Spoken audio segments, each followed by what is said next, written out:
Programme में एक बार फिर खुशामदीद कहेंगे। भाट साहब, मुझे एक चीज़ समझ में नहीं आती, ऑनेस्टली स्पीकिंग, मुझे बताइएगा कि पाकिस्तान में जो एग्रीकल्चर लॉबी है वो बड़ी स्ट्रॉन्ग लॉबी है, बहुत ज़बरदस्त किस्म की, क्योंकि हम देखते हैं असेंबली के अंदर भी जितने लोग हैं उसमें मतलब मोर देन आप समझ लें कि डबल या बड़ा इन्फ्लुएंशियल एक जो लोग हैं उनका एग्रीकल्चर इकोनॉमी से ताल्लुक़ है, और वो पाकिस्तान में कभी भी एग्रीकल्चर इनकम टैक्स लगने नहीं देते।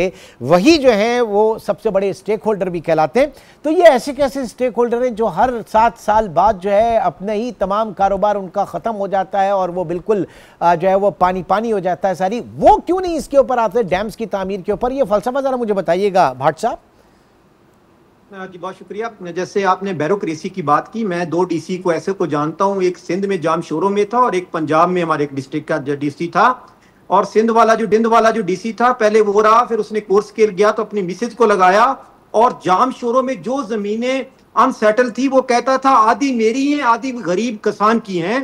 तो जो ब्यूरोक्रेसी ने पाकिस्तान को लूटा है, मैं कहता हूँ कि सियासतदान भी उससे पीछे रह गए हैं। दूसरा, जैसे मेरे भाई फरमा रहे हैं, आप यकीन करें हमारे पंजाब में, अभी मैं सिंध में, हमारे दोस्त है सिंधाबाद कारवाले में, उनके साथ मीर साहब के साथ जहाँ मीरपुर खास गए थे, जो टेलें हैं हमारी, जो बड़ी नहर का एंड है, वहां हमें 5-6 महीने में एक दफा पानी मिल रहा है।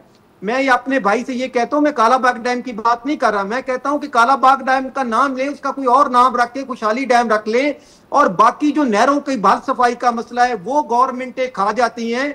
कोई ऐसा सिस्टम नहीं जिससे मेरे किसान या गरीब किसान, जो छोटा किसान है, उसको फायदा हासिल हो जाए। आपके सामने मिसाल थी चीनी की, कि पूरे यही जिम्मेदार थे जिनकी शुगर मालकान थे, ये इनके मुल्क के हमारे सदर भी थे, प्राइम मिनिस्टर भी थे, इन्हीं की हुकूमत थी। और चीनी गन्ना 350 से लेके 450 का खरीदा और चीनी 175 रुपए में बिकी, उसको कोई पूछने वाला था? और आप हमारे से गंदम 2100 में आज 3500 की बिक रही है, कोई पूछने वाला है?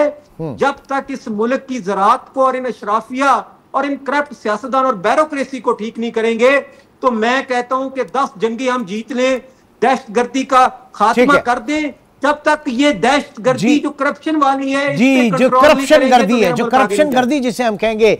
नदीम कमर साहब, सर आप मुझे बताइएगा, आप ये सर्वे हुआ है, सेंसस हुई है, एग्रीकल्चर सेंसस, वो कहती है मेरे ख्याल से मोर देन 95% हमारे जो ऐसे किसान हैं जिनके पास 12.5 एकड़ से कम की ज़राई काश्त, एग्रीकल्चर या फार्मिंग लैंड है, उस और रेस्ट ऑफ जो है वो बड़े बड़े ज़मींदार और जागीरदार हैं। ये मुझे बताइए कि बड़े इन्फ्लुएंशियल भी हैं, पॉलिसी मेकर में भी और कानून साज असेंबली के अंदर भी हैं, तो ये क्यों हर साल, मतलब अगर मेरा कोई काम हो तो मेरी तो पूरी कोशिश होगी कि मैं उसको बचाऊं। ये हर जो 7 साल बाद आपने कहा कि इतने बड़े स्पेल्स आते हैं, उसमें सब जो है वो दरिया बुर्द, समंदर बुर्द और पानी में तहस नहस हो जाता है, ये पॉइंट क्यों है? वो क्यों नहीं बचाते? और बचाने का मतलब ये है कि फिर वही डैम्स आ जाते हैं, रिजर्वायर्स आ जाते हैं। सर नहीं, देखिए मैं आपको एक चीज थोड़ी समझाऊं कि कोई डैम जो है ना सुपर फ्लड को रोक नहीं सकता। आप देख रहे हैं टेलीविजन स्क्रीन पर भी कि इस तरह से पानी का फ्लो आता है जो सब कुछ लेके चला जाता है, पानी अपनी जगह कर लेता है, वो एडजस्ट करता है। अब डैम हो, कितने भी डैम आप बना लें, लेकिन सुपर फ्लड्स को आप कुछ नहीं कर सकते। नहीं सर, ये तो एक्सेप्शनल केस है ना सर ये फ्लड्स ये एक्सेप्शनल केस है। जब आप ड्राउट में होते हैं, 9-9 महीने पानी आपको नहीं मिलता, तो डैम्स वहां पर पानी उनका काम आएगा ना।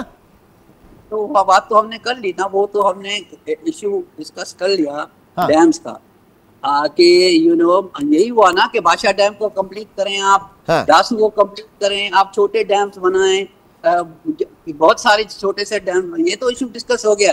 That's not the issue.